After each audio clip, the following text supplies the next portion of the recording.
Samuel Cooke was born January 22, 1931, died December 11, 1964, in Clarksdale, Mississippi, known professionally as Sam Cooke, was an American singer, songwriter, and entrepreneur.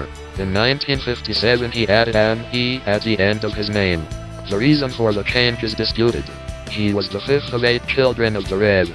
Charles Cooke, a minister in the Church of Christ, and his wife, Annie Mae. The family moved to Chicago in 1933. Influential as both a singer and composer, he is commonly known as the King of Soul for his distinctive vocals and importance within popular music. His pioneering contributions to soul music contributed to the rise of Aretha Franklin, Bobby Womack, Al Green, Curtis Mayfield, Stevie Wonder, Marvin Gaye, and Billy Preston, and popularized the likes of Otis Redding and James Brown. AllMusic biographer Bruce Eder wrote that Cooke was the inventor of soul music, and possessed an incredible natural singing voice and a smooth, effortless delivery that has never been surpassed.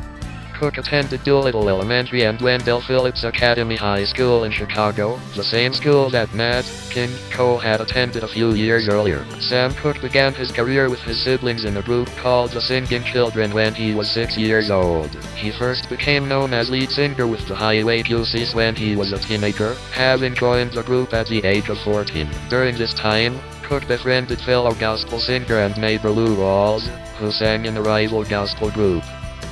In 1950, Cooke replaced gospel tenor R.H. Harris as lead singer of the gospel group The Soul Stirrers, founded by Harris, who had signed with Specialty Records on behalf of the group.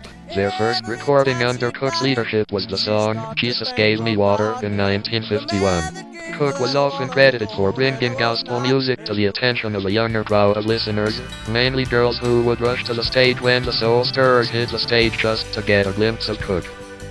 They also recorded the gospel songs, Peace in the Valley, How Far Am I from Canaan, Jesus Paid the Debt, and One More River, among many others, some of which he wrote. Cooke was often credited for bringing gospel music to the attention of a younger crowd of listeners, mainly girls who would rush to the stage when the Soul Stirrers hit the stage just to get a glimpse of Cooke. His first pop/soul single was Lovable, 1956, a remake of the gospel song Wonderful. It was released under the alias Dale Cooke in order not to alienate his gospel fan base. There was a considerable stigma against gospel singers performing secular music. However, it fooled no one. Cooke's unique and distinctive vocals were easily recognized. Our group, head of Specialty Records, the label of the Soul Stirrers, gave his blessing for Cooke to record secular music under his real name, but he was unhappy about the type of music Cooke and producer Bumps Blackwell were making. Group expected Cooke's secular music to be similar to that of another Specialty Records artist, Little Richard. After an argument between Roop and Blackwell, Cooke and Blackwell left the label. In 1957, Cooke appeared on ABC's The Guy Mitchell Show. That same year, he signed with King Records.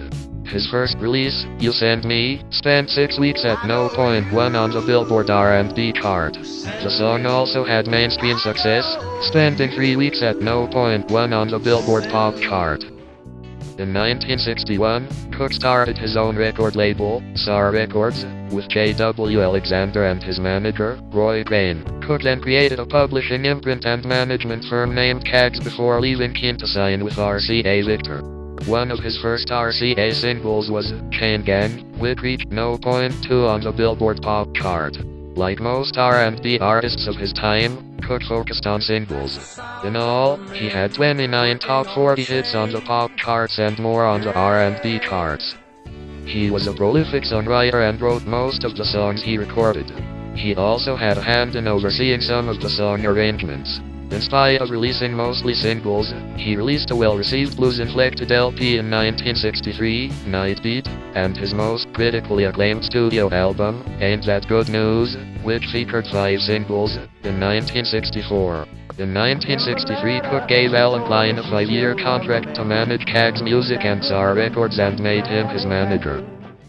Cooke died at the age of 33 on December 11, 1964, at the Hacienda Motel, at 9137 South Figueroa Street, in Los Angeles, California. Answering separate reports of a shooting and of a kidnapping at the motel, police found Cooke's body, clad only in a sports jacket and shoes but no shirt, pants or underwear. He had sustained a gunshot wound to the chest, which was later determined to have pierced his heart. The motel's manager, Bertha Franklin, said she had shot Cooke in self-defense after he broke into her office residence and attacked her. The first funeral service for Cooke was held on December 18, 1964, at a Arley Funeral Home in Chicago. 200,000 fans lined up for more than 4 city blocks to view his body. Afterward, his body was flown back to Los Angeles for a second service, at the Mount Sinai Baptist Church on December 19, which included a much-heralded performance of "The Angels Keep Watching Over Me" by Ray Charles, who stood in for grief-stricken Bessie Griffin. Cooke was interred in the Garden of Honor, Lot 5728, Space 1, at Forest Lawn Memorial Park Cemetery in Glendale, California. Bertha Franklin said she received numerous death threats after shooting Cooke. She left her position at the Hacienda Motel and did not publicly disclose where she had moved. After being cleared by the coroner's jury, she sued Cooke's estate, citing physical injuries and mental anguish suffered as a result of Cooke's attack. Her lawsuit saw us $200,000 in compensatory and punitive damages. Barbara Womack countersued Franklin on behalf of the estate, seeking $7,000 in damages to cover Cooke's funeral expenses. Eliza Boyer provided testimony in support of Franklin in the case. In 1967, a jury ruled in favor of Franklin on both counts, awarding her $30,000 in damages. 2 singles and an album were released in the month after his death. One of the singles, "Shake," reached the top 10 of both the pop and R&B charts. "A Change Is Gonna Come," considered a classic of civil rights era protest music. It was a top 40 pop hit and a top 10 R&B hit. The album, also titled "Shake," reached the #1 spot for R&B albums. Cooke was married twice. His first marriage was to singer-dancer Dolores Elizabeth Milligan Cooke, who was killed in an auto accident in Fresno, California, in 1959. Although he and Dolores were divorced, Cooke paid for his ex-wife's funeral expenses. Cooke and his second wife, Barbara, had 3 children: Linda, 1953, Tracy, 1960, and Vincent, 1961-1963, who drowned in the family's swimming pool.